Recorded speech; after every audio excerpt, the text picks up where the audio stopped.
Mistweaver Monk Weak Auras. How do you get them? How do they work? And how do they improve your play as a raider? My name is Affinity, and this is your highly requested Weak Auras video. Let's get started. First and foremost, we're going to start with kind of the basics here.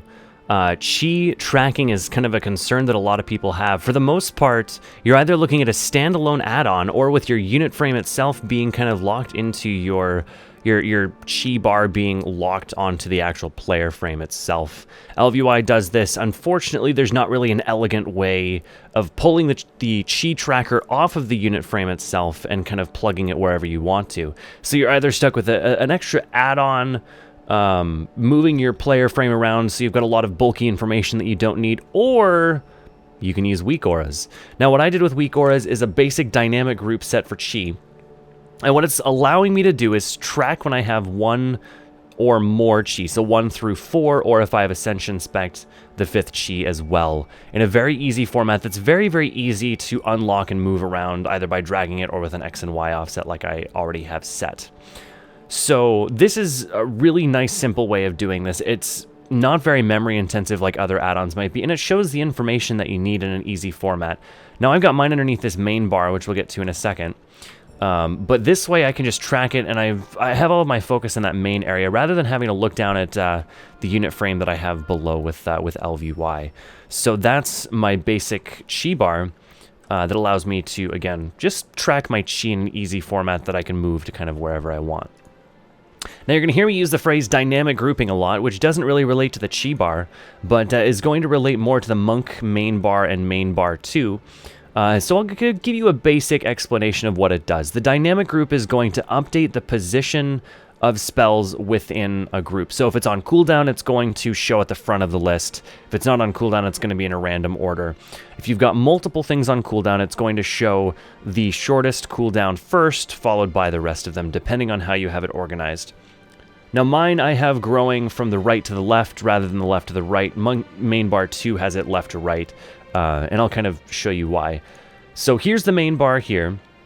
You're going to notice that when I put things on cooldown, it's actually going to put it to the right. I do that so it's more centered and I can keep track of it kind of to the where my tanks are positioned in my raid frame. Now the main bar here is actually the length of Voodoo itself. So if I was to populate a Voodoo frame here for you, kind of give you a more visual on it. You're going to see that the main bar actually fits to the length, a little under the length of the Voodoo frame itself. So now this way I can just simply track things in an easy format. Here I'll put a couple of things on cooldown so you can kind of see what I'm talking about. So it's going to track it left to right. I'm sorry, right to left, and then it's going to bump things back. It just bumped Renewing Mist back. It's going to bump Expel Harm back in a couple of seconds as well. And then anything else after that. Now, the only thing it's not really going to have at the front of the list if other things are on cooldown is going to be your Mana Tea, since that's not tracking the duration, it's only tracking the stacks. Now, the reason why I had a dynamic group instead of what you've seen in my previous Dragon Soul videos on my Priest is because now I can focus on the right-hand side of the Weak Auras group and just kind of focus there rather than having to constantly scan the entire length up and down to see kind of what's available and what's not. This way, now it's consolidating everything to the right-hand side of where my raid frames are going to be so that I can just keep scanning one location. Now, the reason why the main bar 2 is going to be flipped is because it's kind of working outward the other direction. So now, again, I'm just always going to have everything kind of in a nice consolidated area. To go back to the Monk main bar here for a second, things that I track with this right now, Zen Meditation, Renewing Mists, my Mana Tea cooldown if it's glyphed, Mana Tea stacks, Rushing Jade Wind, Expel Harm, Chi Brew, I always confuse that with Chi Burst for some reason, Life Cocoon, and then things such as personal cooldowns, Diffuse Magic, I've got Revival in there, and then Thunder Focus Tea as well. Now under the Monk main bar 2, this is stuff that just doesn't quite fit into the cooldown bar. Things like Healing Sphere, if you ever need to track how many you have down, assuming you use it. The remaining duration on the buff of Rushing Jade Wind, not the cooldown portion of it, but the buff portion of it. Serpent Seal with a timer and a stack count. Well, it's a stack, comma, timer. Vital Mists, just the stack amount. Spinning Crane Kick, remaining time on this channel. Fortifying Brew and Dampen Harm are built into one aura right now. And then Diffuse Magic. Again, that's just the remaining duration on those personal cooldowns.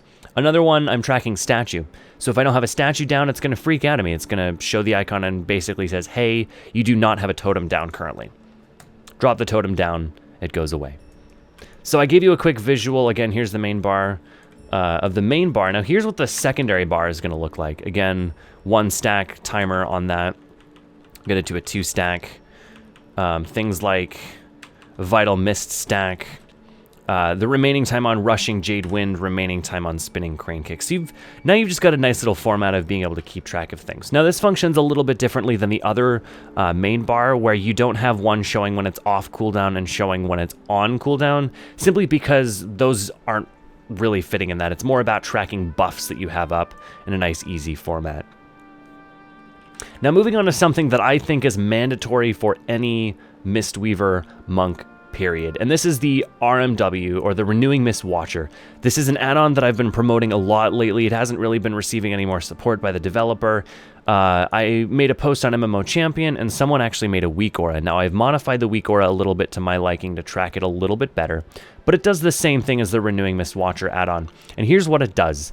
It tracks how many Renewing Mists are currently active on your raid, and it's going to show you the timer on the lowest remaining duration. So if I've got one, it's got 16 seconds, and then Jeff has one and it's got 5 seconds on it, you're going to see an icon that says 2 are out, and it's going to say that the lowest duration one is 5 seconds on Jeff. It's going to update fairly frequently. Now, why is this information important to you? Well, again, if you've seen any of my other videos, I told you that the breakpoint for Uplift providing more throughput than Chi Burst is going to be 8. So why go through your raid frames and try and, count how many are active when you can just look at a number that shows you how many? Now, obviously, in a 10 minutes, it's going to be easier to keep track of that, but when it comes to 25 people, it's pretty random where it's placed. So being able to track it in one nice little weak aura is going to be better. And then again, the duration's going to matter because you're going to get, 9 out, and you want to try and Thunder Focus T uplift, refresh that at the lowest possible time. So now it's just going to consolidate all that information. You don't have to track it on your raid frames. Well, I do anyways. You don't have to count it mentally. It's just all kind of there ready to go for you. Again, this is something I would consider mandatory. If you don't use any of my other weak auras, I don't care. If you don't use any of my add-on stuff, I don't care. But if you want to be an effective Mistweaver healer, this is something I highly suggest you get. If they fix Renewing Mist Watcher, sure, use that. But for now, the weak aura is kind of the best way to go. Again, you're consolidating an add-on into weak auras. You've already got weak auras loaded. Might as well just build it into weak auras. Definitely something I would consider mandatory, period. So that's kind of the layout of where my weak auras sit on my monk. I'm going to go ahead and show you now how to actually import into weak auras itself. Now in the info section, there's going to be paste bin links. What you're going to want to do is you're going to just want to copy the raw paste data. Basically, garbled text doesn't mean a damn thing to basically anyone.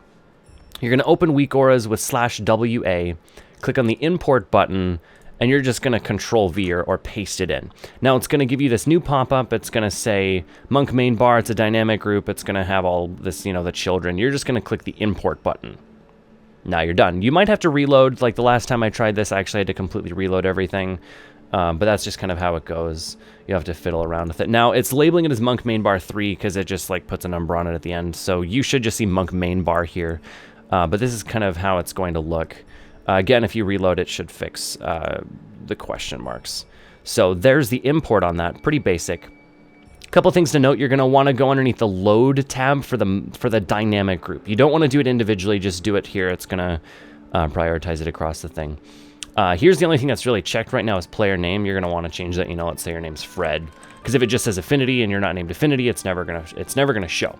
So make sure that you set it, to whatever your name is. So my name's Affinity. You could also do it based on player class if you've got multiples and just set it to Monk and then uncheck the player name.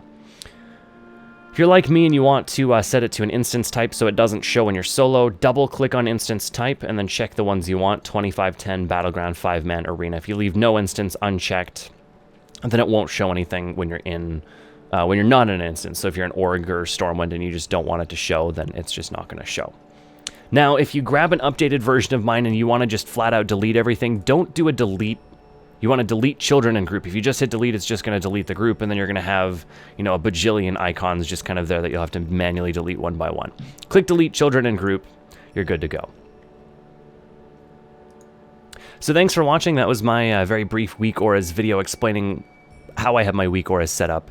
Kind of, you know, a visual representation of it. Again, in the info section is going to be all of the pastebin links related to that. There's a couple of them. Again, I have multiple groups, which isn't typical for a lot of my healers, but Monk in particular, I've got your Chi bar, your main bar 2, and your RMW, or your Renewing Mist Watcher. I recommend all of them. If you only pull the Renewing Mist Watcher from it, then I think this video was successful.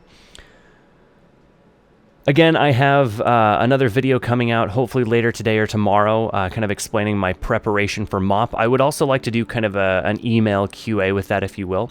If you have any questions regarding mistweaving, melee weaving, the leveling process that I'm doing for my Monk, my Recruit a Friend leveling process, anything I'm doing real life preparing for Mists of Pandaria, you can go ahead and email that to me at me@affinity.com. You can Facebook it to me. You can Twitter it to me. You can even reply to me in a message on Twitch as well if you would like. All of that information is going to be in the info section. Check out my Facebook and my Twitter feed for kind of updates on that as well.